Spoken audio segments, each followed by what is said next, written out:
ಮಾಜಿ ಪ್ರಧಾನಿ H D ದೇವೇಗೌಡರಿಗೆ ಪತ್ನಿ ವಿಯೋಗವಾಗಿದೆ.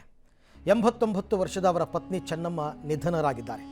ಉಸಿರಾಟದ ಸಮಸ್ಯೆಯಿಂದಾಗಿ ಕಳೆದ 3 ದಿನಗಳ ಹಿಂದೆ HALನ ಮಣಿಪಾಲ್ ಆಸ್ಪತ್ರೆಗೆ ದಾಖಲಾಗಿದ್ದ ಅವರಿಗೆ ಐಸಿಯುನಲ್ಲಿ ಚಿಕಿತ್ಸೆಯನ್ನು ಕೊಡಲಾಗ್ತಾ ಇತ್ತು. ಆದರೆ ಇವತ್ತು ಸಂಜೆ 4:50 ಸುಮಾರಿಗೆ ಹೃದಯ ಸ್ತಂಭನವಾಗಿದ್ದು ಸಾವನ್ನಪ್ಪಿದ್ದಾರೆ. ಪತ್ನಿ ನಿಧನದ ಸುದ್ದಿ ತಿಳಿತಾ ಇದ್ದಂತೆ ದೇವೇಗೌಡರು ಕಣ್ಣೀರು ಹಾಕಿದ್ದಾರೆ. 4-5 ಗಂಟೆ ಅವರ ಬಳಿಯೇ ಕೂತಿದ್ದರು. ಪತ್ನಿಯ ಹಣೆಗೆ ಕುಂಕುಮ ಇಟ್ಟು ಹೂ ಮುಡಿಸಿ ಅವರ ಮುಖವನ್ನೇ ನೋಡುತ್ತಾ ಭಾವುಕರಾದರು. ದೇವೇಗೌಡರು ಪ್ರಧಾನಿ ಆಗೋದಕ್ಕೆ ಚೆನ್ನಮ್ಮ ಅವರ ಕೊಡುಗೆ ಅಪಾರವಾಗಿತ್ತು. ಕುಮಾರಸ್ವಾಮಿ, ನಿಖಿಲ್ ಕೂಡ ಭಾವುಕರಾಗಿದ್ದಾರೆ. ಕುಮಾರಸ್ವಾಮಿ, ರೇವಣ್ಣ ಸೇರಿದಂತೆ 6 ಮಕ್ಕಳಿಗೆ ಚೆನ್ನಮ್ಮ ಅವರು ಜನ್ಮ ನೀಡಿದರು. ಇನ್ನು ನಿನ್ನೆ ಇಡೀ ರಾತ್ರಿ ಸೊಸೆ ಭವಾನಿ ರೇವಣ್ಣ ಅವರು ಆಸ್ಪತ್ರೆಯಲ್ಲೇ ಉಳಿದು ಅತ್ತೆಯ ಆರೋಗ್ಯವನ್ನು ನೋಡಿಕೊಂಡಿದ್ದರು. ಈಗ ದೊಡ್ಡಗೌಡರ ಮನೆಯಲ್ಲಿ ಸೂತಕ ಆವರಿಸಿದೆ. ಮಣಿಪಾಲ್ ಆಸ್ಪತ್ರೆಯಿಂದ ಚೆನ್ನಮ್ಮ ಪಾರ್ಥಿವ ಶರೀರವನ್ನು ಪದ್ಮನಾಭನಗರದ ದೇವೇಗೌಡರ ನಿವಾಸದತ್ತ ಸ್ಥಳಾಂತರ ಮಾಡಲಾಗಿದೆ. ನಾಳೆ ಬೆಳಿಗ್ಗೆ 11 ಗಂಟೆವರೆಗೆ ಪದ್ಮನಾಭನಗರದ ನಿವಾಸದಲ್ಲೇ ಅಂತಿಮ ದರ್ಶನಕ್ಕೆ ಇಡಲಾಗ್ತಾ ಇದೆ. ನಾಳೆ ಬೆಳಿಗ್ಗೆ 11 ಗಂಟೆ ನಂತರ ಹಾಸನಕ್ಕೆ ಕೊಂಡೊಯ್ಯಲಾಗುತ್ತೆ. ಈಗ ಗಣ್ಯಾತಿ ಗಣ್ಯರು, ಸಂಬಂಧಿಕರು, JDS ಕಾರ್ಯಕರ್ತರು ಚೆನ್ನಮ್ಮ ಅವರ ಅಂತಿಮ ದರ್ಶನವನ್ನು ಪಡಿತಾ ಇದ್ದಾರೆ. ಓಕೆ, ದೃಶ್ಯದಲ್ಲಿ ತಾವೀಗ ಗಮನಿಸ್ತಾ ಇದ್ದೀರಾ. ಎಲ್ಲ ಗಣ್ಯರು ಕೂಡ ಪದ್ಮನಾಭನಗರದ ದೇವೇಗೌಡರ ನಿವಾಸಕ್ಕೆ ಬಂದು ಅವರ ಪತ್ನಿಯ ಅಂತಿಮ ದರ್ಶನವನ್ನು ಪಡಿತಾ ಇದ್ದಾರೆ. ಮಾಜಿ ಮುಖ್ಯಮಂತ್ರಿ ಸಿದ್ದರಾಮಯ್ಯನವರು ಕೂಡ ಆಗಮಿಸಿದ್ದಾರೆ ಅಂತಿಮ ದರ್ಶನವನ್ನು ಪಡೆಯೋದಕ್ಕೆ. ಎಲ್ಲರೂ ಕೂಡ ಬಹುತೇಕ ಇದು ಪಕ್ಷಾತೀತವಾಗಿ ನನ್ನ ಪ್ರಕಾರ ಎಲ್ಲರೂ ಕೂಡ ಬರ್ತಾರೆ. ಯಾಕೆಂದರೆ ಮಾಜಿ ಮುಖ್ಯಮಂತ್ರಿ ಯಡಿಯೂರಪ್ಪನವರು ಕೂಡ ಬಂದು ಅಂತಿಮ ದರ್ಶನವನ್ನು ಪಡೆದಿದ್ದರು. ಸಿದ್ದರಾಮಯ್ಯನವರು ಬಂದಿದ್ದಾರೆ. ಸಿದ್ದರಾಮಯ್ಯನವರು JDSನಲ್ಲಿದ್ದಾಗ ದೇವೇಗೌಡರ ಕುಟುಂಬದ ಜೊತೆ ತುಂಬ ಹತ್ತಿರದ ಒಡನಾಟ ಇತ್ತು. ಚೆನ್ನಮ್ಮನವ್ರನ್ನ ಅವರು ತುಂಬ ವರ್ಷಗಳ ಕಾಲ ಬಹಳ ಹತ್ತಿರದಿಂದ ನೋಡಿದಂಥವ್ರು. ಆಮೇಲೆ ಬೇರೆ ಬೇರೆ ಕಾರಣದಿಂದ ಅವರು ಬೇರೆ ಆದರೂ ಅದು ಬೇರೆ ವಿಚಾರ. ಆದರೆ ತುಂಬ ಹತ್ತಿರದಿಂದ ನೋಡಿದಂಥವ್ರು ತುಂಬ ಜನ ಅದೇ ಈಗ ಬೇರೆ ಬೇರೆ ಪಕ್ಷದಲ್ಲಿದ್ದಾರೆ. ಆದರೆ ದೇವೇಗೌಡರ ಕುಟುಂಬದ ಜೊತೆ ಬಹಳ ಉತ್ತಮ ಒಡನಾಟವನ್ನು ಇಟ್ಕೊಂಡಿದ್ರು. ಆವಾಗಲೇ BL ಶಂಕರ್ ಅವರು ಮಾತಾಡ್ತಾ ಇದ್ರು, 20-30 ವರ್ಷ ಹತ್ತಿರದಿಂದ ನೋಡಿದ್ದೀನಿ ಅವ್ರನ್ನ ಅಂತ. ಸೋಮಣ್ಣ ಅವರು, ಹೀಗೆ ಎಲ್ಲರೂ ಕೂಡ ಆಗಮಿಸ್ತಾ ಇದ್ದಾರೆ. ಸಾಂಪ್ರದಾಯಿಕ ರೆಸಿಪಿ, ಮತ್ತಷ್ಟು ಬೇಕೆನಿಸುವ ರುಚಿ. ಕೋಡುಬಳೆ ಅಂದ್ರೆ ಅಡುಕಲೆ. ಇನ್ನು ಪುತ್ರ ಹಾಗೂ ಕೇಂದ್ರ ಸಚಿವ ಕುಮಾರಸ್ವಾಮಿ ಅವರು ಮಾತನಾಡಿ, ನಮ್ಮ ಬದುಕಿಗೆ ನಮ್ಮ ತಾಯಿಯವರು ದಾರಿದೀಪವಾಗಿದ್ದರು ಅಂತಕ್ಕಂಥ ಮಾತನ್ನು ಹೇಳಿದ್ದಾರೆ. ಕಳೆದ 1.5 ವರ್ಷದಿಂದ ಆರೋಗ್ಯದ ಸಮಸ್ಯೆ ಕಾಣಿಸ್ಕೊಂಡಿತ್ತು. ದೇವರ ಕೋಣೆ ಸೇರಿಕೊಂಡ್ರೆ 1 ಹನಿ ನೀರು ಕುಡಿದೆ ದೇವರ ಸ್ಮರಣೆಯನ್ನು ಮಾಡ್ತಾಯಿದ್ರು. ರಾಜಕೀಯ ಬದುಕಿನಲ್ಲಿ ನಾವು ಒಳ್ಳೆ ಬುದ್ಧಿ ಕಲ್ತಿದ್ರೆ ಅದು ಅವರಿಂದಲೇ ಕಲ್ತಿದ್ದು ಅಂತ ಹೇಳ್ಕೊಂಡಿದ್ದಾರೆ. 2 ಬಾರಿ ಕೋವಿಡ್ ಅಟ್ಯಾಕ್ ಬಳಿಕ ಇವರ ಆರೋಗ್ಯದಲ್ಲಿ ಸಮಸ್ಯೆ ಆಯಿತು. 4 ದಿನಗಳ ಹಿಂದೆ ಸಮಸ್ಯೆ ಸ್ವಲ್ಪ ಗಂಭೀರವಾಗಿತ್ತು. ಮಣಿಪಾಲ್ ಆಸ್ಪತ್ರೆಗೆ ವೈದ್ಯರು ಚಿಕಿತ್ಸೆ ಉತ್ತಮವಾಗಿ ಕೊಟ್ಟರು. ಆದರೆ ಇವತ್ತು ಅವರು ನಮ್ಮನ್ನು ಅಗಲಿದ್ದಾರೆ. ನಾಳೆ 11 ಗಂಟೆ ಬಳಿಕ ಹಾಸನಕ್ಕೆ ಕೊಂಡೊಯ್ಯುತ್ತೇವೆ. ಸೋಮವಾರ ಅಂತ್ಯಕ್ರಿಯೆ ನಡೆಯುತ್ತೆ. ಸ್ಥಳ ನಿಗದಿ ಬಗ್ಗೆ ಕೂತು ಮಾತನಾಡ್ತೀವಿ ಅಂತೆಲ್ಲ ಕುಮಾರಸ್ವಾಮಿ ಅವರು ಹೇಳಿದ್ದಾರೆ. ನಮಗೆಲ್ಲರಿಗೂ ಜನ್ಮ ಕೊಟ್ಟಂತ ನಮ್ಮ ತಾಯಿಯ ಇವತ್ತಿನ ಒಂದು ನಮ್ಮೆಲ್ಲರನ್ನ ಅಗಲಿ ಹೋಗಿರ್ತಕ್ಕಂಥದ್ದು ಏನಿದೆ,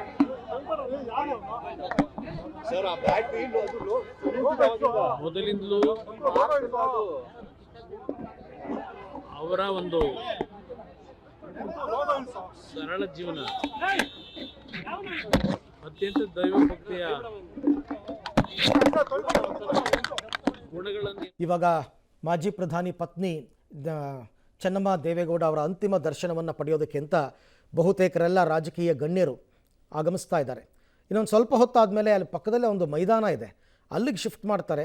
ಸಾಕಷ್ಟು ಸಂಖ್ಯೆಯಲ್ಲಿ ಅವರ ದೇವೇಗೌಡರ ಅಭಿಮಾನಿಗಳು ಹಾಸನ, ಮಂಡ್ಯ, ಮೈಸೂರು, ರಾಮನಗರ ಭಾಗದಿಂದ ಅಂತಿಮ ದರ್ಶನಕ್ಕೆ ಬರ್ತಾರೆ. ನಮ್ಮ ವಾಹಿನಿಯ ಮುಖ್ಯಸ್ಥರು HR ರಂಗನಾಥ್ ಸರ್ ಕೂಡ ನಮ್ಮ ಜೊತೆ ಜಾಯ್ನ್ ಆಗ್ತಾ ಇದ್ದಾರೆ. ಸರ್ ನಮಸ್ಕಾರ, ನನ್ನ ಧ್ವನಿ ಕೇಳಿಸ್ತಾ ಇದೆಯಾ ಸರ್? ನಮಸ್ಕಾರ ಅರವಿಂದ್, ಕೇಳಿಸ್ತಾ ಇದೆ ಸರ್. ಮಾಜಿ ಪ್ರಧಾನಿ ದೇವೇಗೌಡರಿಗೆ ಪತ್ನಿ ವಿಯೋಗವಾಗಿದೆ. ಈ ಇಳಿ ವಯಸ್ಸಿನಲ್ಲಿ ಅವ್ರಿಗೊಂದು ಆಸರೆ ಬೇಕಿತ್ತು ಪತ್ನಿಯದ್ದು ಅಂತ ತುಂಬಾ ಶಾಕಿಂಗ್ ನ್ಯೂಸ್ ಸರ್. ಇಳಿ ವಯಸ್ಸಿನಲ್ಲಿ ಅಂತಲ್ಲ, ಎಲ್ಲ ವಯಸ್ಸಿನಲ್ಲೂ ಸಹಧರ್ಮಿಣಿ ಆದವರದ್ದು ಆಸರೆಗಳು ಗಂಡಸರಿಗೆ ಬೇಕು. ಅದರಲ್ಲೂ ಗಂಡಸರಿಗೆ 60 ವರ್ಷ ಆದ ಮೇಲೆನೆ ಹೆಂಡತಿಯರದ್ದು ಪ್ರಾಮುಖ್ಯತೆ ಗೊತ್ತಾಗೋದು. ಹೌದು, ಅಲ್ಲಿವರೆಗೂ ಬಹಳ ಗಂಡಸರು ಬಹಳ ಆಟ ಆಡ್ತಾರಂತೆ. ಯಾಕಂದ್ರೆ ಅದಾದ್ಮೇಲೆ ಅವ್ರು ನೋಡ್ಕೊಳಕ್ ಯಾರು ಇರಲ್ಲ ಅಂತ. ಆದ್ರೆ ಚೆನ್ನಮ್ಮನವ್ರ ಕೇಸ್ ಹಾಗಲ್ಲ ಅರವಿಂದ್. ಚೆನ್ನಮ್ಮನವ್ರ ಕೇಸು ಬಹಳ ವಿಚಿತ್ರ, ನಿಮಗೆ ಮಜಾ. ದೇವೇಗೌಡರು ಏನು ಅಲ್ಲದ ಕಾಲದಲ್ಲಿ ಅವ್ರನ್ನ ನಂಬಿ ಬಂದವರು ಅವರು. ಹೌದು. ಆಮೇಲೆ ಎಲ್ಲವನ್ನ ದೇವೇಗೌಡರು ಆದಾಗ್ಲೂ ಅದನ್ನ ನೋಡಿದವರು. ಹ್ಮ್.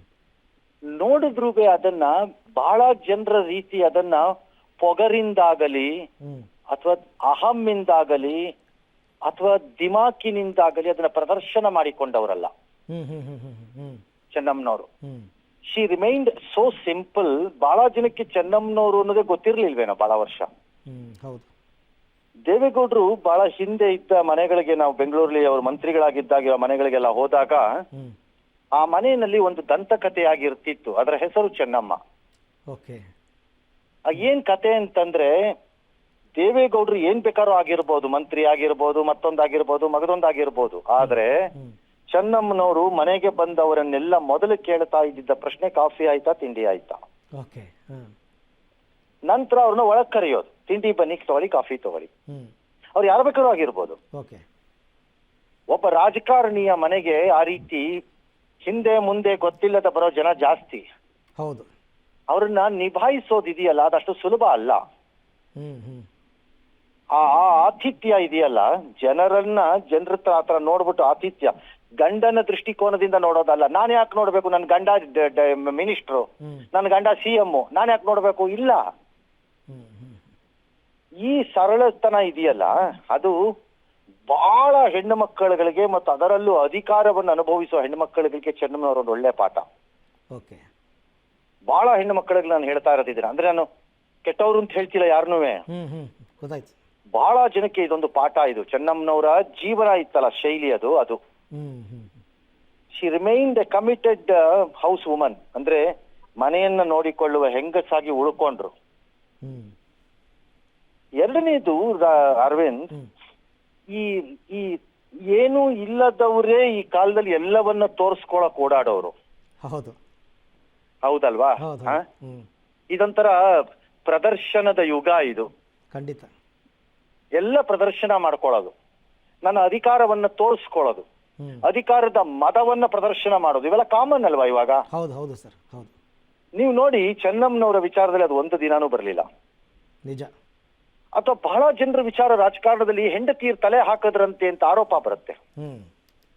ನಾನು ಎಲ್ಲರಿಗೂ ಹೇಳಿಲ್ಲ, ಈಗ ಏನು ಹೌದು, ಕರೆಕ್ಟ್. ಕೆಲವರಿಗೆ ಆರೋಪ ಬರುತ್ತೆ. ತಲೆ ಹಾಕದ್ರಂತೆ, ಕ್ಯಾಶ್ ಕಲೆಕ್ಟ್ ಮಾಡಿಸ್ಬಿಟ್ರಂತೆ, ಟ್ರಾನ್ಸ್ಫರ್ ಮಾಡಿಸ್ಬಿಟ್ರಂತೆ, ಅದ್ಯಾರ್ದೋ ಪರವಾಗಿ ಇನ್ನೇನೋ ಮಾಡಿಸ್ಬಿಟ್ರಂತೆ, ಕೆಲಸ ಕೊಡಿಸ್ಬಿಟ್ರಂತೆ, ಈಗ ಏನೇನೋ ಬರುತ್ತೆ ಆರೋಪಗಳು. ಹ್ಮ್. ಶೋಮಿ ಚೆನ್ನಮ್ಮನವರ ವಿಚಾರದಲ್ಲಿ ಖಂಡಿತ ಇಲ್ಲ. ಅಂದ್ರೆ ತನ್ನ ಗಂಡ ಮಾಡುತ್ತಿದ್ದ ಕೆಲಸಕ್ಕೂ ತನಗೂ ಸಂಬಂಧವಿಲ್ಲ ಅನ್ನೋ ತರ ಒಂಥರ ಡಿಸ್ಟೆನ್ಸ್ ಅಲ್ಲಿ ಇದ್ದಿದ್ದಂತ ಲೇಡಿ. ಹ್ಮ್. ಹ್ಮ್. ಹ್ಮ್. ಓಕೆ. ಇದು ಬಹಳ ಕಷ್ಟದ ಕೆಲಸ. ಹ್ಮ್. ಆಮೇಲೆ ಬಹಳ ಜನಕ್ಕೆ ಒಂದು ಭಾವನೆ ಇರುತ್ತೆ, ಅವ್ರಿಗೇನಪ್ಪಾ ದೇವೇಗೌಡರು ಹೆಂಡತಿ, ಅವ್ರಿಗೇನಪ್ಪಾ ಕಡಿಮೆ ಅಂತ. ಹೌದು. ಹೌದು. ಆದ್ರೆ ದೇವೇಗೌಡರ ಹೆಂಡತಿಯಾಗಿ ಚೆನ್ನಮ್ಮ ಅನುಭವಿಸಿರೋದು ಚೆನ್ನಮ್ಮರಿಗೆ ಗೊತ್ತಷ್ಟೇ, ಹ್ಮ್. ಹ್ಮ್. ಹ್ಮ್. ಬೇರೆ ಯಾರಿಗೂ ಗೊತ್ತಿಲ್ಲ. ಯಾಕೆ ಅಂದ್ರೆ ದೇವೇಗೌಡರು ಇವತ್ತಿನ ರಾಜಕಾರಣಿಗಳ ತರ ಆಗಾಗ್ಗೆ ಕುಟುಂಬಕ್ಕೆ ಅಂತ ಸಮಯ ತಗೊಂಡು ಫಾರಿನ್ ಕರ್ಕೊಂಡು ಹೋಗೋದಾಗ್ಲಿ, ರೆಸಾರ್ಟ್ಗಳು ಕರ್ಕೊಂಡು ಹೋಗೋದಾಗ್ಲಿ, ಅಥವಾ ಇನ್ನೆಲ್ಲ ಹೋಟೆಲ್ ಕರ್ಕೊಂಡು ಹೋಗೋದಾಗ್ಲಿ, ಫಿಲಮ್ ಕರ್ಕೊಂಡು ಹೋಗೋದಾಗ್ಲಿ, ಇದ್ಯಾವುದು ಮಾಡದೇ ಇದ್ದಂತಹ ರಾಜಕಾರಣಿ. ಓಕೆ. 24 ಗಂಟೆ ರಾಜಕಾರಣವನ್ನೇ ಉಸಿರಾಗಿಟ್ಕೊಂಡಂತ ದೇವೇಗೌಡರು ಮಾಡಿದ್ದೆಲ್ಲ ಜೀವನದಲ್ಲಿ ಹ್ಮ್. ರಾಜಕಾರಣ, ರಾಜಕಾರಣ, ರಾಜಕಾರಣ ಮತ್ತು ಪ್ರಯಾಣ ಪ್ರವಾಸ. ಓಕೆ. ಇಂತಹ ಗಂಡನ ಜೊತೆನಲ್ಲಿ ಆಕೆ ಹೆಜ್ಜೆ ಹಾಕಿದ್ದಿದೆಯಲ್ಲ, ಹ್ಮ್. ಇದನ್ನ ನೀವು 100 ಜನ ಇದನ್ನ ಗಮನಿಸ್ಕೋಬೇಕು. ಇದನ್ನ ನನ್ನ ಪ್ರಕಾರ ಓಕೆ. ಇವತ್ತು ಅವ್ರ ಹೆಂಡತಿರನ್ನ ಕರ್ಕೊಂಡೋಗೋ ತಪ್ಪು ನಾನು ಹೇಳಿಲ್ಲ, ಅಂದ್ರೆ ಆಕೆ ನಡೆಸಿದ ಜೀವನ ಹೇಗಿತ್ತು ಅಂತ ನಾನು ಹೇಳ್ತಿರೋದು. ಅದರಲ್ಲಿ ಆಕೆ ಆನಂದವನ್ನು, ಹ್ಮ್. ಅದರಲ್ಲಿ ಆಕೆ ತನ್ನ ಸಂಭ್ರಮವನ್ನು, ಎಲ್ಲ ನಡೆದಾಗೆಲ್ಲ ಸಾಧನೆಗಳಾದಾಗೆಲ್ಲ ಸಂಭ್ರಮವನ್ನು ಎಲ್ಲವನ್ನ ಆಕೆ ಅನುಭವಿಸ್ತಾರ ನೋಡಿ. ಖಂಡಿತ ಸರ್. ಕರೆಕ್ಟ್. ಹೌದಾ? ಹೌದು. ಮೂರನೇದು, ತನ್ನ ಮೇಲೆ ದೈಹಿಕವಾಗಿ ಒಂದು ನಡೆಯಬಾರದಂತ ಒಂದು ಘಟನೆ ನಡೆದಾಗ್ಲೂ ಆಕೆ ಹ್ಮ್. ಅದರಿಂದ ಸಫರ್ ಆಗ್ತಾರೆ ಮತ್ತು ಹೊರಕ್ಕೆ ಬರ್ತಾರೆ. ಹ್ಮ್. ಹ್ಮ್. ಹ್ಮ್. ಅರ್ಥ ಆಯ್ತಲ್ಲ? ಹೌದು. ಹೌದು. Correct sir. ಆದ್ರೆ ಅದನ್ನ ತನ್ನ ಸಾರ್ವಜನಿಕ ಬದುಕಿನಲ್ಲಿ ಒಂದು ದಿನ ಮಾತಾಡಲ್ಲ ಆಕೆ. ನಿಜ. ಚೆನ್ನಮ್ಮನವ್ರು ಮಾತಾಡಿರೋದು ಎಲ್ಲರೂ ನೋಡಿದ್ದೀರಾ ನೀವು? ಎಲ್ಲೂ ಇಲ್ವೇ ಇಲ್ಲ ಸರ್. ಇಲ್ಲ. ಹ್ಮ್.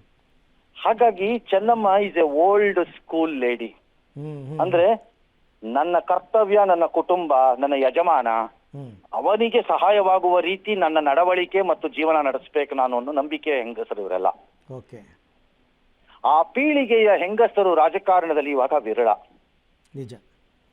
ಇಲ್ವೇ ಇಲ್ಲ ಅನ್ಕೋಬಹುದು, ವಿರಳ. ನಾನು ಆಲ್ಮೋಸ್ಟ್ ಹೇಳ್ತೀನಿ ವಿರಳ ಅಲ್ವಾ? ಖಂಡಿತ ಸರ್, ಖಂಡಿತ. ಅಷ್ಟರ ಮಟ್ಟಿಗೆ ಚೆನ್ನಮ್ಮನವರದ್ದು ಒಂದು ರೀತಿಯಲ್ಲಿ ಸಾರ್ಥಕ ಜೀವನ. ಯಾಕೆ ಅಂದ್ರೆ ಏನೂ ಇಲ್ಲದ ದೇವೇಗೌಡರನ್ನ ನೋಡಿದ್ದ ಚೆನ್ನಮ್ಮ ಎಲ್ಲವೂ ಆದಂತಹ ದೇವೇಗೌಡರನ್ನು ನೋಡಿದ್ರು.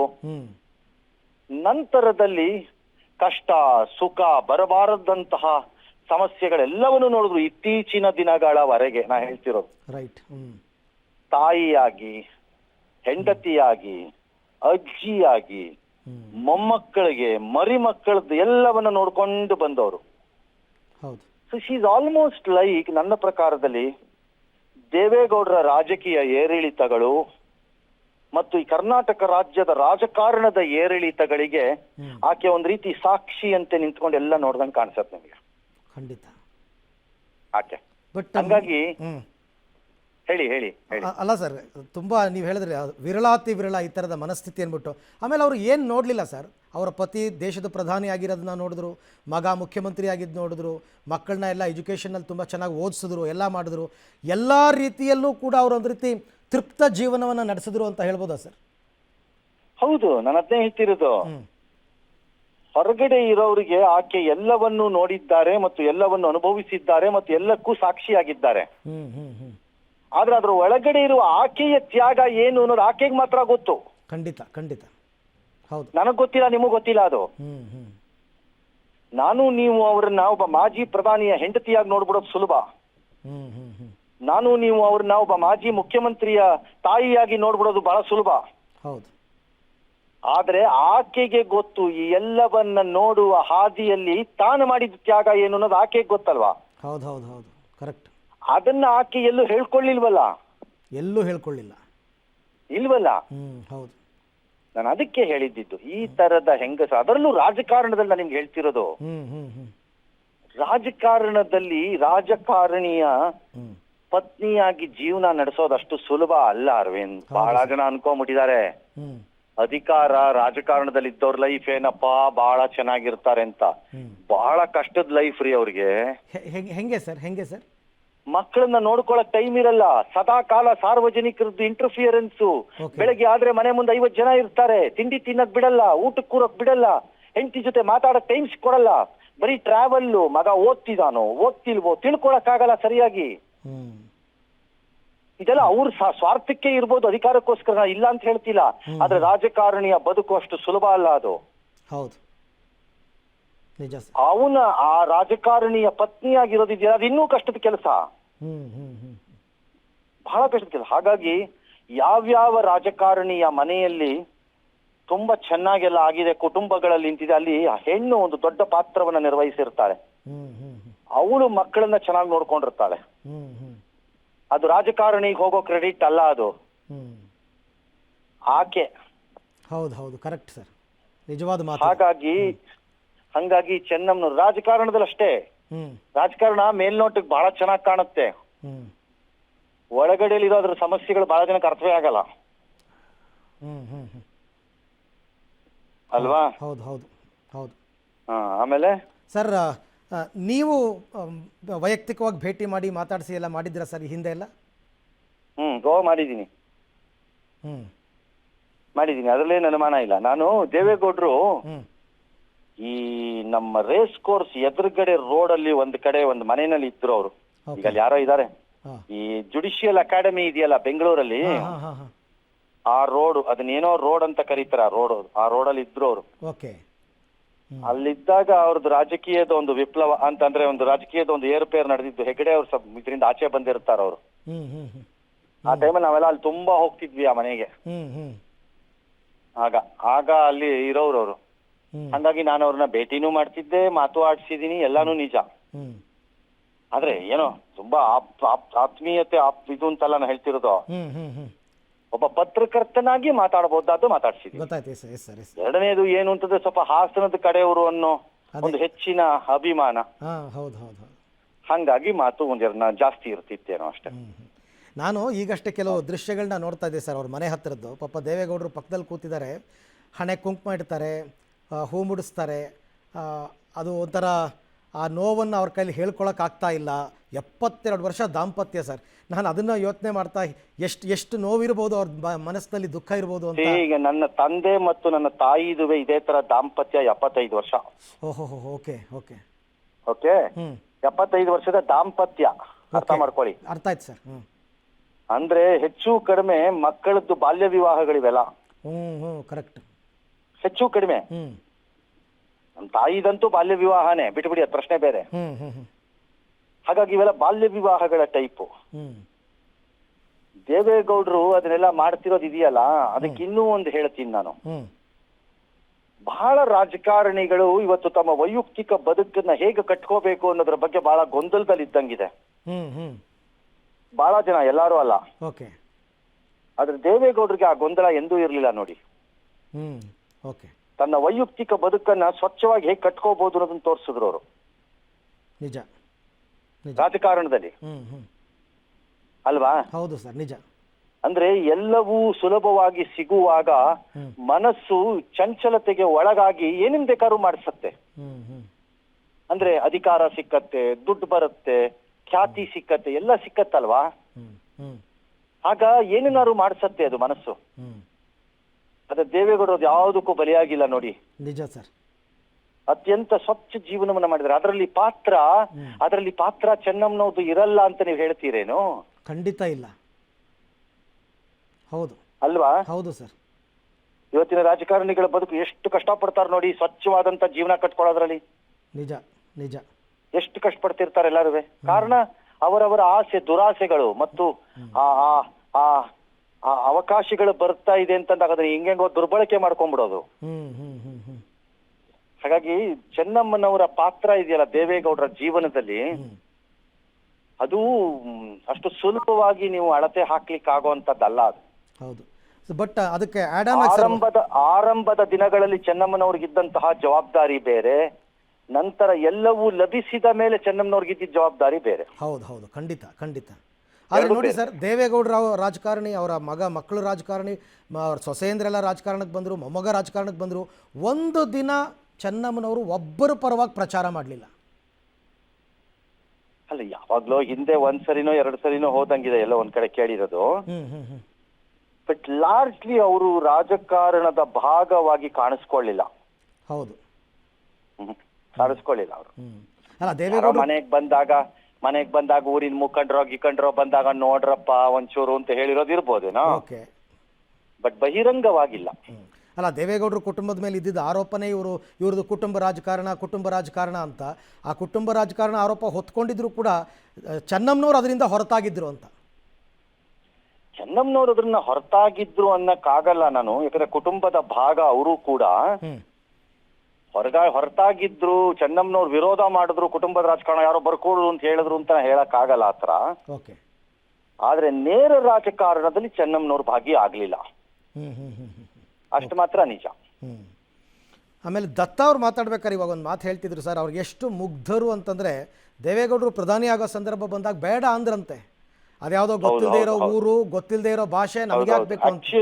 ಆಕ್ಚುಲಿ ದೇವೇಗೌಡರನ್ನ ಆ ದಿನ ಚೆನ್ನಮ್ಮನವರು ತಡೆಯತ್ತಕ್ಕೆ ಮಾಡಿದ ಪ್ರಯತ್ನ ಇದೆಯಲ್ಲ, ಪ್ರಧಾನಿ ಹುದ್ದೆ ಬೇಕಿಲ್ಲ ನಮಗೆ ಅಂತ ಅನ್ನೋದನ್ನ ತಡೆಯೋ ಪ್ರಯತ್ನ ಇದೆಯಲ್ಲ, ಆ ಪ್ರಯತ್ನದಲ್ಲಿ ಏನಾದ್ರೂ ಅವತ್ತಿನ ದಿನ ಚೆನ್ನಮ್ಮನವರು ಯಶಸ್ವಿಯಾಗಿ ಹರ್ಕಿಶನ್ ಸಿಂಗ್ ಸುರ್ಜೀತ್, ಕಮ್ಯುನಿಸ್ಟ್ ಪಕ್ಷದ ಮಹಾಪ್ರಧಾನ ಕಾರ್ಯದರ್ಶಿ, ಲಾಲೂ ಪ್ರಸಾದ್ ಯಾದವ್, ಇವರೆಲ್ಲರೂ ಅವತ್ತು ಸಕ್ಸಸ್ ಆಗೋ ಬದಲು ವಿಫಲರಾಗಿದ್ದಿದ್ರೆ, ದೇವೇಗೌಡರು ಅದ್ರ ಅರ್ಥ ಮಾಡ್ಕೊಂಡು ಹೋಗದೆ ಇದ್ದಿದ್ರೆ ಕರ್ನಾಟಕದ ರಾಜಕಾರಣನೂ ಬೇರೆ ಇರ್ತಿತ್ತು. ಜ್ಞಾಪಕ ಇಟ್ಕೊಳ್ಳಿ. ಹೌದು, ಕರೆಕ್ಟ್ ಸರ್.